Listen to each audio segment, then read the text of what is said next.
All right, so that's recording. Is this thing even on? Hello. Okay, yeah, it's working. So what's going on, everybody? My name is Eric. This is the Flowbash channel. And yeah, you guys already read the title and saw the thumbnail of this video. So I'm just going to basically get right into it because, yeah, I'm not going to beat around the bush, guys. And I just want to throw this out there on the table that this isn't clickbait. I'm not trying to garner any attention from this. I basically just wanted to give you guys an update because a lot of you were asking, so I do appreciate that. I do appreciate the concern. So I just want to give you guys an update and let you know what's going to happen with the channel and just kind of my plans for 2019 and beyond, because this kind of changes everything now. You have to excuse the whole mess. I've got this project thing that I've been working on projects. I'll just put that over there.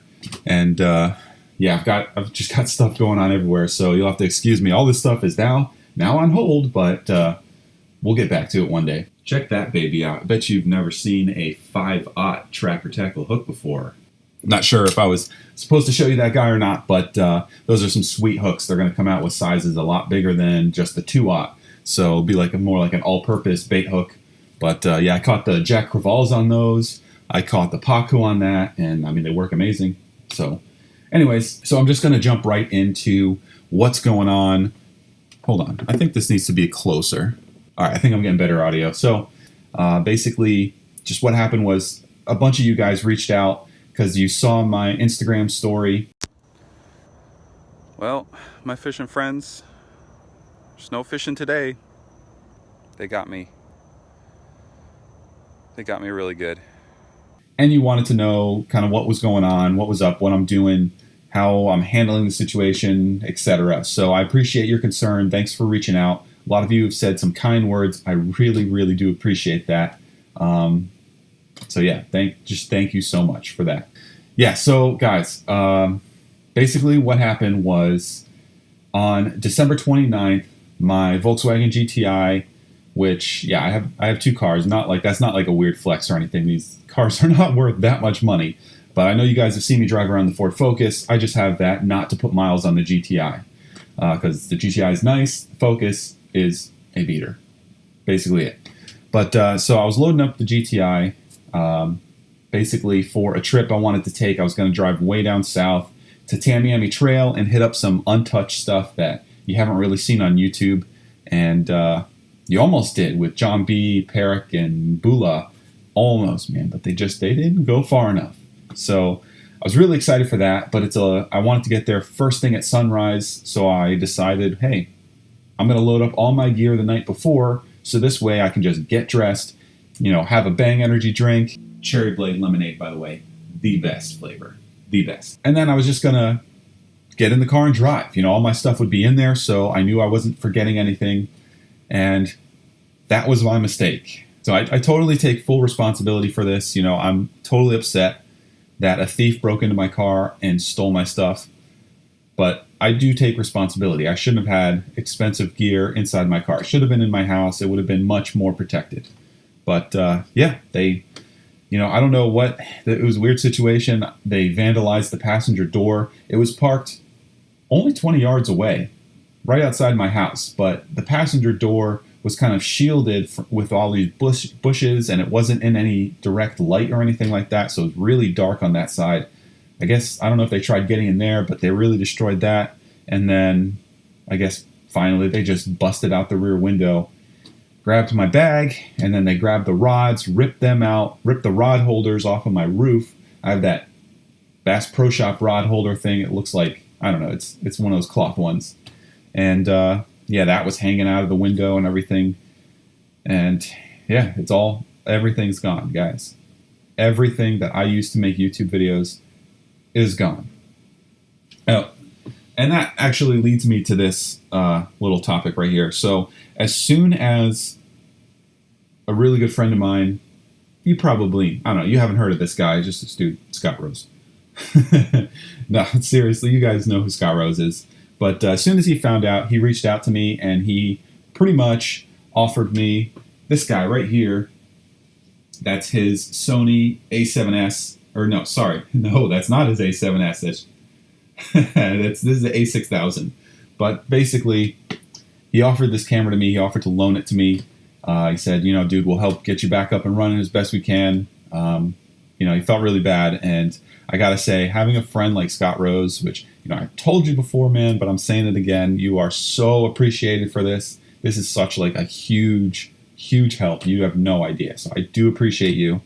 Having awesome friends like that is just, I don't know what to say. I just can't say enough about it. It's, you know, an amazing gesture. And yeah, it's awesome. Oh, and actually, I do have one more camera.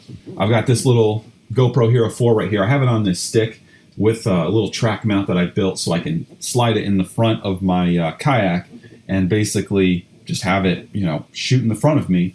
So this way you can get a little different camera angle than just the chest mount. Yeah, so that's what I've got. I was actually getting ready to trade that into GoPro.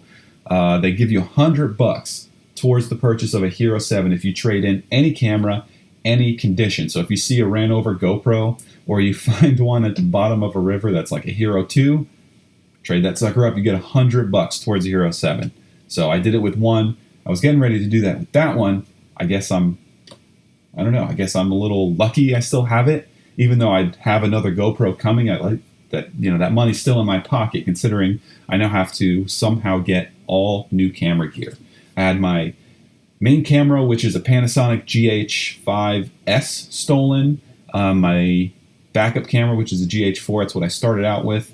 2 Hero 7s and the drone with 3 batteries. My Rode video mic was stolen, so that's why I'm using the old Yeti right there. I bet you've never seen a teal Yeti before. What you got on that, Rad Brad? What you know about Rad Brad? Yeah, so this is what I got. Not much. I guess it's just enough to make some video, but, you know, awesome B-roll, stuff like that is not really going to happen. It's going to be pretty basic. And it's not to say that you need expensive camera gear to make this work, but I love the filmmaking process just as much as I love fishing. And, you know, I have just as much fun. So, yep, it's all gone. It's a lot of money's worth of camera gear that I am not ever going to be able to get back. So a couple of you said maybe I should start like a GoFundMe or something like that to recoup some of the funds to buy new gear. I don't know how I feel about that, just because I feel like I might be taking advantage of you guys willing to donate money for me to get new gear. You know, granted, I lost roughly like $75,000, $8,000 worth of gear, but it's not like I can't ever purchase that again.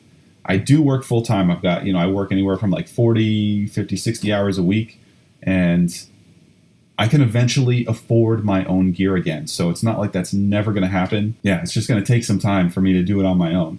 And as much as I appreciate people willing to help out, I don't know if I could accept your money without offering you something tangible in return. The only thing I can really offer you is dope content, and that's, you know, content is so easily consumable, it's forgotten the next day. So thinking from a viewer standpoint, I don't know if that's enough. You know, if I had like 50,000 subscribers, I'd offer you something really tangible, like some like merch or something like that.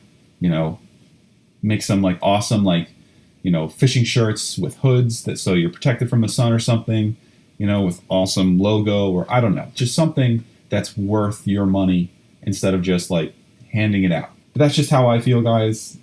I'll leave it up for discussion in the comments below if you can want to try and convince me. But yeah, right now I don't think I'm going to do a GoFundMe or anything like that. The reason why this kind of changes everything is obviously the content is going to pretty much slow to a halt almost. I do have a lot of content I still need to edit, which I do have a video dropping tomorrow of an awesome trip that Scott and I took to catch some winter snakeheads down here in Florida.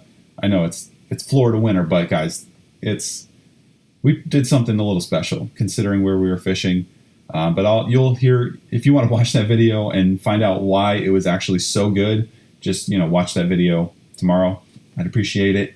click on all my ads so I get extra ad revenue, because I don't know, that'll probably help me the most, to be honest with you. You know, the ad revenue isn't like flying in from AdSense to help pay for some of the cost of this gear. I mean, I've only made, like, year to date, I've made like $500, and I've been on YouTube for 2 years. So that goes to show you, I'm not in it for the money. I don't want to be a full-time YouTuber. I actually started YouTube because I wanted to, you know, put myself out there on social media, market myself, market my passion for fishing, and then eventually, which I had plans to actually start pretty soon, was to become a Florida freshwater fishing guide. That was my whole plan with YouTube. Not to be a YouTuber. Just I want to be a fishing guide. I figured that out about 4 or 5 years ago. I know that's what's going to make me most happy. Yeah, the transition from working for someone full time to working for yourself as a fishing guide is really tough. But if I had some ad revenue and I had, you know, clients that I could potentially market to through YouTube and social media, I figured that's the best head start that I could give myself. This whole situation really, really puts a damper on that, huge damper. So I don't know. I'll figure it out, guys. That's basically it. Just wanted to fill you guys in. I'm going to do my best to keep content coming. It's just going to be not to my standards, unfortunately, which, you know, is no one's fault. That's not like a diss on Scott for loaning me this camera. It's just, you know, I like filmmaking, and I like to give you a video that's more than just hands talking to a GoPro like you see a lot of people do. A lot of you probably say that I should be more upset at this situation, and I truly am pretty pissed. But guys, it's been a full 2 weeks. I've had time to mull it over and digest what's going on, and now I finally made a video about it. I didn't want to, you know, be fully caught up in my emotions and then say some things on camera that maybe I shouldn't say. I don't know. I mean, I don't like being a person who immediately reacts on their emotions right then and there in that situation. I've worked with some people very recently in the past that do that, where something goes wrong or is not to their liking, they immediately, you know, call you up, or, you know, just let it be known how pissed off they are, and it's not the right thing to do. So there's a better way to work through problems, and just reacting and yelling and being pissed because of your emotions is not one of them. That makes for a very ugly person. But anyways, guys, enough of that. I appreciate you watching. Here's this little update.